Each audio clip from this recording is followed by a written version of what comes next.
The Principles of Economics with Applications to Practical Problems by Frank Albert Fetter. Chapter 51. The Protective Tariff. Part 1. The Nature and Claims of Protection. 1. A protective tariff is a schedule of import duties so arranged as to give appreciably more favorable conditions to some domestic industries than they would enjoy with free trade. Tariff duties were first laid to get revenues for the government. The first effect of the tariff is the same as that of any tax that enters as a new factor into enterpriser's cost. The domestic price of the taxed article tends to rise. Other results then follow. If the article cannot be produced within the country, as oranges, spices, and coffee in England, Norway, and Sweden, its consumption is reduced. The lessening of demand may affect somewhat the price in the producing country, and may compel the foreign producers to sell each unit for less than before. As such a tariff does not increase home production, it is for revenue, not for protection. But if the article can be produced in the importing country at the new price, home industries will start. If the whole demand at home is thus supplied, imports stop and therewith stop all revenues to the government from that source. This is a prohibitive or completely protective tariff. Most tariffs combine the characters both of revenue and protective measures. Where the freight charges are low, along the coast, and on the main lines of transportation, some imports take place, while farther inland, where freight charges are high, some home production of the same goods takes place. A tariff that reduces imports, but does not cut them off entirely, is either a revenue tariff with incidental protection or a protective tariff with incidental revenue. The difference is partly one of legislative intention, partly one of degree only. 2. The tariff question has been the most discussed of economic questions in American politics. The tariff bill passed by the first session of Congress in 1789 was primarily a revenue measure with rates averaging only about 5%. But incidentally it was protective, as most tariffs are, being laid on imports of iron and cloth, the production of which has been undertaken to some extent before, but which thus were further encouraged. Between 1808 and 1812, the United States and England were in constant disagreement, and our government repeatedly laid an embargo on British commerce, closing our ports to British ships and British ports to our ships. The war from 1812 to 1815 almost annihilated American trade on the ocean. Added to this discouragement of foreign trade was the high tariff imposed, in the vain effort to get revenue from greatly decreased imports. Altogether, these causes almost completely stopped importation and forced the American people to rely on their own effort for such goods. Some industries having been stimulated in a high degree, their destruction was threatened by the repeal of the high war tariffs. Many investments and interests were at stake, and the tariff became a most important question. The first period of real discussion of the protective policy was between 1816 and 1846. The result of the first 12 years was an increase of the tariff rates which, in 1828, reached a high point. By the Compromise of 1832, the rates were reduced by steps till 1841. Again, from 1842 to 1846 was a brief period of higher duties, followed by a policy which, relatively speaking, was one for revenue, from 1846 to 1860. Again, in the Civil War, 1861 to 1865, the rates were steadily increased without much discussion, the tariff not being the leading question at a time when the prosecution of the war was absorbing nearly all attention. The latest period of discussion was from 1874 to 1892. In the Tilden and Hayes campaign of 1876, the tariff was made the leading issue, and the advocates of a lower tariff were very nearly successful. In 1880, protection again triumphed in the election of Garfield. In the election of Cleveland in 1884, the issue of tariff reform had some part, but no effective legislation on the subject was enacted in the next 4 years. In 1888, Cleveland was defeated in a campaign fought mainly on the tariff issue, and Harrison was elected as a pronounced protectionist. In 1892, Cleveland was re-elected on the issue of tariff reform. From that time, however, there has been a lull in the discussion of the tariff question. The campaign of 1892 was the last presidential election in which the tariff was a dominant issue. Since 1896, the money question and imperialism have quite crowded the tariff issue off the stage. 3. A leading argument in favor of a protective tariff is that by encouraging an excess of exports it maintains a favorable balance of trade. This notion of the favorable balance of trade appears in several forms. One of these, already discussed in connection with foreign exchanges, is that the exports of a country in the form of merchandise must exceed the imports if the country is to prosper. The ideal cherished is to keep more merchandise constantly flowing out of the country than comes in. An interesting commentary on this delusion is the fact that this is the usual situation in poor debtor countries having constant interest payments to meet, while the opposite of the ideal is the situation in richer creditor countries. England for many years, in the period of her greatest prosperity, has had a constant excess of imports, these being goods to the value of the interest payments due to Englishmen from investments abroad. 4. Another argument is that the protective tariff keeps money at home, which, if trade is free, will be sent abroad to buy foreign goods, thus impoverishing the country. This is the favorable balance of trade argument, with the emphasis on money rather than on goods. A superficial glance at the trade relations of an old and rich country with a new province seems to give evidence for such a belief. The older country is lending capital, which it sends to the debtor country in the form of goods, and it has at the same time a larger supply of money. These two facts, the lack of money and the poverty of the newer country, are looked upon by the protectionist as due to the importation of goods. The real cause of the imports to the newer country and of its scanty money supply, it need hardly be said, is its comparative poverty. Europe and the United States, in their trade with China and South America, do not get gold in exchange, but merchandise of various sorts. It is true that in the trade of England and New York, with great gold producing districts such as California, South Africa, and Alaska, gold is received in return for merchandise, for to these districts gold is merchandise, and its export does not drain them of their supply. The richer states in the Union do not drain the poorer states of money. A few years ago, the states of Kansas, Nebraska, Iowa, and her neighbors were filled with resentment against the money lenders of the eastern states. There was a widespread belief that hard times were due to an insufficient currency.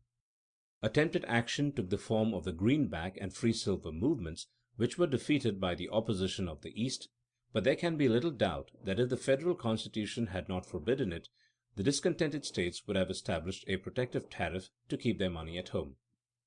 Few advocates of protective tariffs are ready to admit that the money supply of the country is dependent on the general wealth of the country and on the methods of doing business rather than on a protective tariff. 5. It is said that the tariff keeps two profits at home, foreign trade gives but one. The word profits is here used in the popular sense of gain from a single transaction. This argument becomes somewhat confused, for certainly in the admission that there are two profits in a trade, the notion that one man's gain is another's loss is rejected. Both parties are said to profit, and both profits are thought to be secured at home when two citizens are forced to trade with each other. There is an error in elementary arithmetic here, both as to the number and as to the aggregate amount of profits. The purpose of a protective tariff is to compel two of the citizens of a country to trade with each other instead of trading with two citizens of a foreign state. The number of profits is therefore not increased by substituting domestic for foreign trade. What then as to the size and aggregate amount of the profits? The margin of advantage is not the same on all exchanges. The exchange is made if there is a margin to both parties, no matter how small it is. But the generous profit on one transaction, where the conditions of the two parties are very different, may be greater than the total of petty margins on a dozen exchanges between two traders of evenly matched powers. Can it safely be assumed that every trade with a foreigner is less advantageous than one with a fellow citizen? Diamond cuts diamond, but two shrewd Yankees left to themselves surely should not be worsted in bargains with the universe.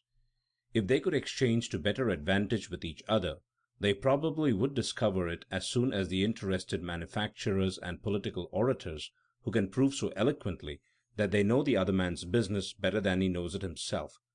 Forcing the home trade is doubtless to the advantage of one citizen, but it is not likely to the advantage of both citizens. 6. The most effective popular argument for protection is that it raises or maintains the general scale of wages in the country. This argument is twofold. First, when wages are low in a country, it is claimed that a tariff is needed to raise them. And secondly, when wages are high, it is argued that a tariff alone can preserve them. In Germany, the fear is of the higher paid and more efficient labor of England. In America, where wages at all times have been higher than in England, it was first argued that because of the greater cost of production due to high wages, the tariff was needed to start certain industries. But after the tariff had long been established and the old argument had been forgotten, it was said that the tariff was the cause of the high wages and must be maintained to protect against the so-called pauper labor of the older countries. That wages generally are higher in new countries and where a tariff prevails is always claimed to be one of the chief fruits of a protective policy.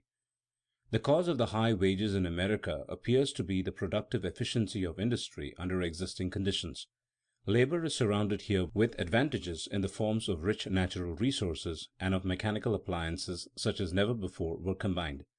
Because of the scarcity of workers in particular protected industries, wages may be higher in them than in some other industries, but such workers form a small fraction of the population. The claim that the general scale of wages in all occupations is raised by the tariff protecting this fraction is no less invalid than the sweeping claims in favor of trade unions. Part 2. The reasonable measure of justification of protection. 1. For military and political reasons, an otherwise uneconomic tariff may be justified. It usually is admitted by the believers in free trade that in the interest of diplomacy, to secure proper concessions, tariffs may sometimes be levied.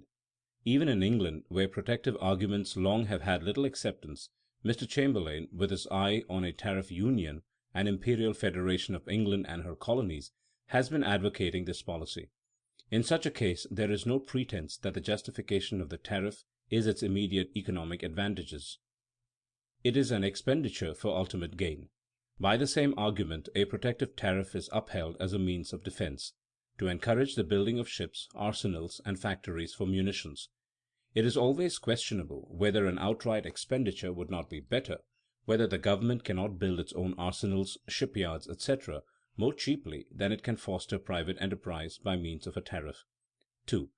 Protection may be defended as encouraging infant industries and thus diversifying the industries of the country. Most free trade writers concede a limited validity to this argument. If the natural resources of a land are adapted to an industry, it may be called into being early by a fostering protective tariff. This is merely anticipating and hastening the natural order of progress. In the American colonies, the manufactures of iron, cloth, hats, ships, and furniture sprang up not only without protection, but despite numerous harassing trade restrictions made in the interest of the English merchants, and they continued in some cases despite their absolute prohibition by Parliament. Can it be doubted that many of these industries would have developed and flourished in America under no other fostering influences than those of rich resources and of economy in freights? The growth of industries in the Middle West in the last 25 years has been phenomenal. The discovery of natural gas and the presence of abundant coal, ore, and timber have enabled them to develop without protection against the Eastern states. Industries capable of eventual self-support must in most cases naturally appear in due time. Economic forces will bring them out. It is a trite but valid remark that protective tariffs are often like hothouse culture, anticipating the season by a few weeks and at great cost. The question is whether the mere possession of the hothouse is a luxury worth the price, if meantime the products can be gotten more cheaply by exchange. English manufactures flourished because they were well established, had excellent coal supplies, great stores of iron ore, and low paid labor which did not have the opportunity of better alternatives, as did the American workmen. If America had imported more, it would not have been all of her iron and coal, the English mines would have been exhausted earlier, and America's advantage surely would have asserted itself in time. Her iron manufactures undoubtedly were hastened.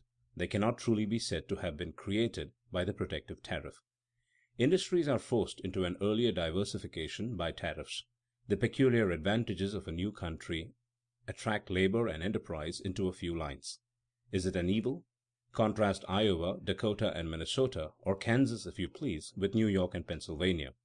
Is it so certain that a dense population congested in cities and crowded in factories and mines is a more ideal social aggregation than is a community of prosperous farmers? The smoky industrialism fostered by protection often puts a premium on a low grade of immigrant and keeps him an alien to the American spirit. It would be surprising if Americanism on the Western plains were not as good as in the Eastern cities. But infant industry argument appeals strongly to the enterprise and the speculative spirit of Americans who like to do all things rapidly and on a large scale. Every village aspires to be a great industrial center. Americans are impatient of the suggestion that things will come in time. They like things to come at once. 3. The tariff develops a home market for the products of agriculture. It has been especially hard to reconcile the farmers in America to the tariff.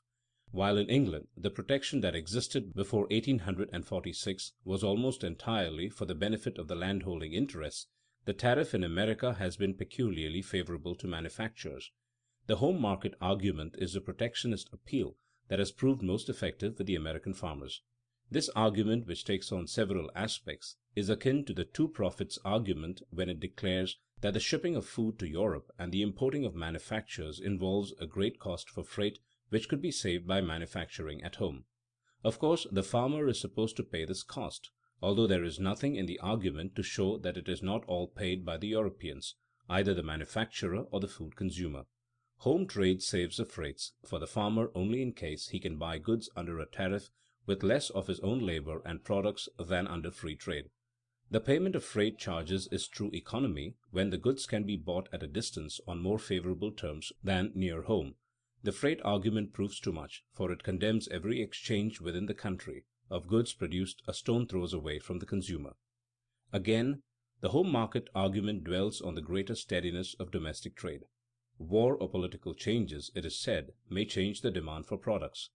This is true, but no other changes have affected American agriculture so radically as the peaceful development of domestic transportation and the opening of the West. The home market argument is strongest when addressed not to all farmers, but to one class of farmers, those whose lands are situated near the manufacturing cities. The higher value taken on by land as it is converted from the extensive cultivation of corn and wheat to dairying, fruit, and market gardening is pointed to as a benefit of protection.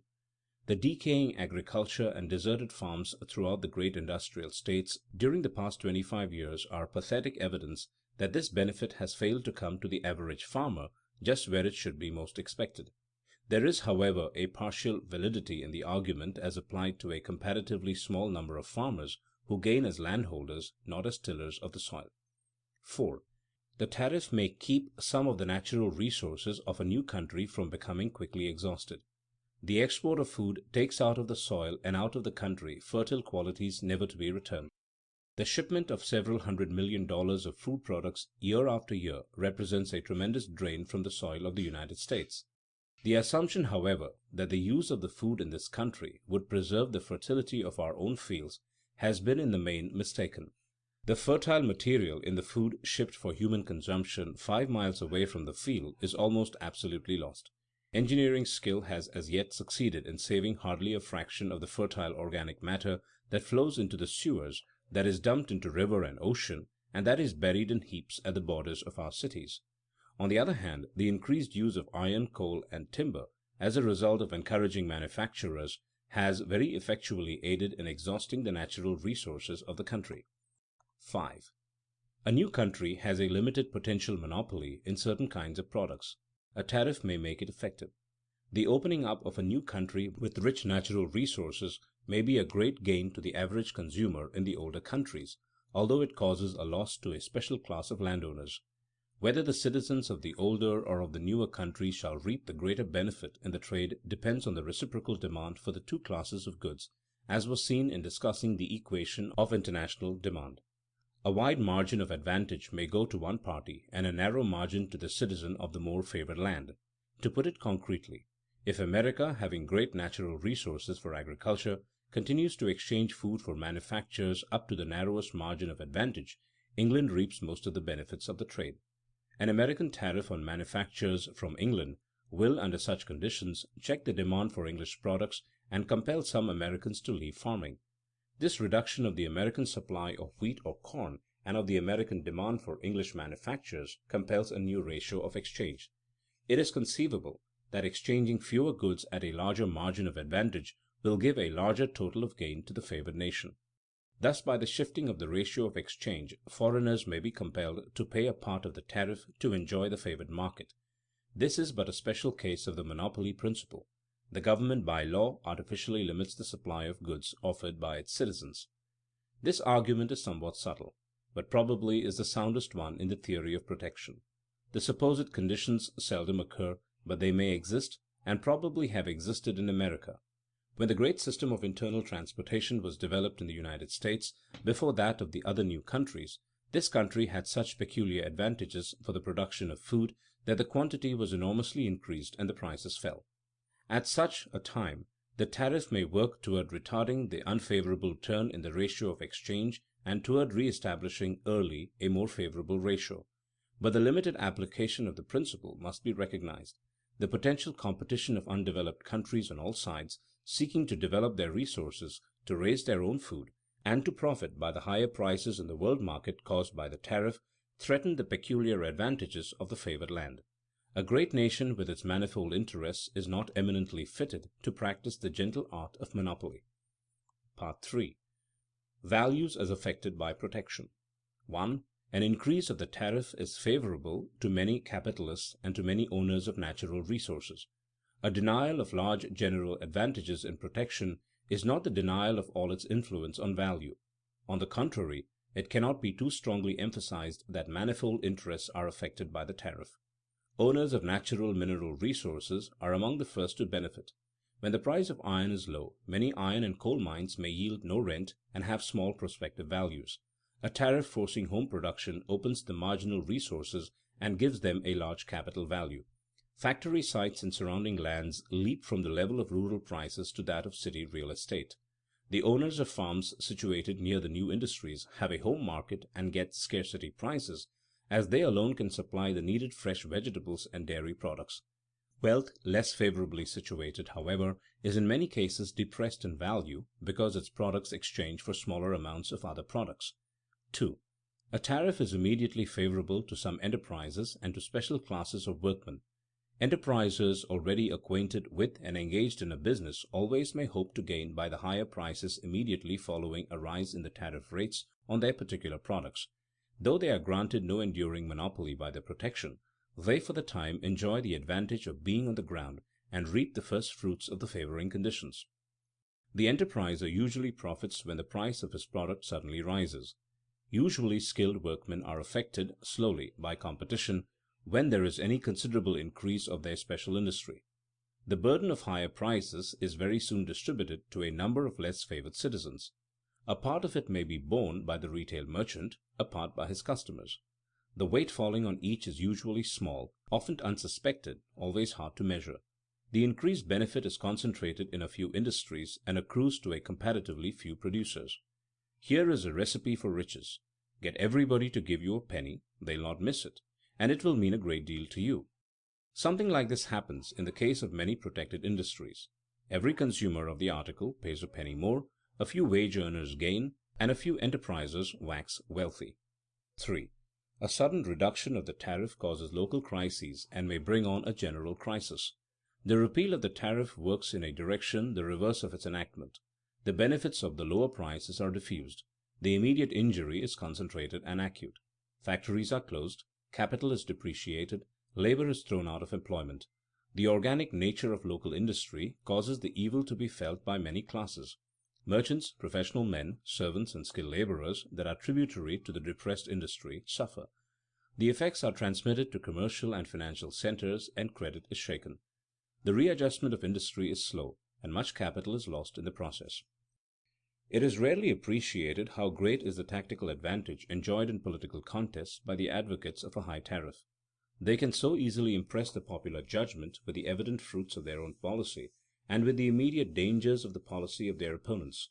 The low tariff advocates in America undoubtedly have made the mistake of underestimating or of quite overlooking these immediate effects. They have been too abstractly doctrinaire and have argued too absolutely for the merits of free trade. They have opposed one extreme system by another, with no thought of the inexpediency and injustice of sweeping changes. There is a strong feeling among businessmen that any tariff, be it high or low, is better than a shifting policy. Despite the great preponderance of domestic production over foreign trade, it is perhaps too much to say that the tariff is unimportant in our present conditions. It can, however, be said that the tariff agitation has taught that radical changes, especially sudden and large reductions, are fraught with evils, and that business can adjust itself in large measure to any settled conditions. The future of the tariff discussion in America is hard to prophesy. The infant industry argument now is of little force. With the widening of our international relations are growing interests favorable to reciprocity or to other freer trade relations. End of chapter 51.